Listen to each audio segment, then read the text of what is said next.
Youth ఎక్కువ ఉన్నారు. అయినా కూడా ఏం సాధించలేకపోతాం. స్వామి వివేకానంద చాలా కలలు కన్నారు.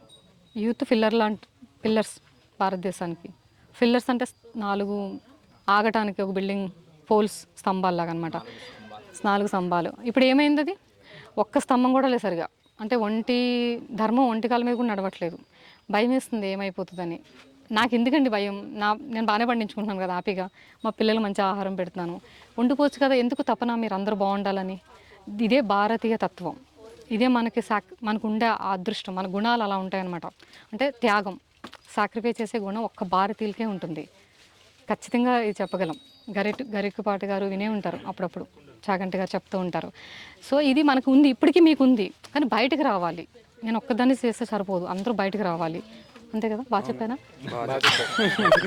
ఇక్కడ మరి చుట్టుపక్కల ఫార్మర్స్ ఏమన్నా ఈ నలుగురు కాదు, చుట్టుపక్కల అవ్వట్లేదు.